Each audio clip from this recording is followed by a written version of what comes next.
नमस्कार विद्यार्थी मित्रांनो, आज मी तुम्हाला आपल्या संविधानामध्ये भारताच्या संविधानामध्ये कोणत्या देशाकडून काय घेतले आहेत ते सांगणार आहे। तर बघा, अमेरिका या देशाकडून आपण मौलिक अधिकार आणि सर्वोच्चता घेतलेला आहे। दुसरा आहे ब्रिटनकडून आपण संसदीय प्रणाली, एकल नागरिकता घेतली आहे। आयर्लंडकडून नीती निर्देशक सिद्धांत घेतले आहेत। कॅनडाकडून संघीय शासन, ऑस्ट्रेलियाकडून समवर्ती सूची आणि संयुक्त बैठक, खूप इम्पॉर्टंट आहे, याला नोट करा। रूसकडून जे आहे आपण मौलिक कर्तव्य आपल्या संविधानामध्ये घेतले आहेत।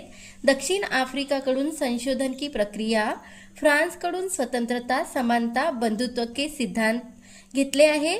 जर्मनीकडून मौलिक अधिकारांचे निलंबन आणि जपान या देशाकडून आपल्या भारताच्या संविधानामध्ये विधीद्वारा स्थापित प्रक्रिया घेतलेले आहेत। तर हे सर्व तुम्हाला खूप कॉम्पिटिटिव्ह एक्झामसाठी इम्पॉर्टंट आहे, याला एकदा स्क्रीन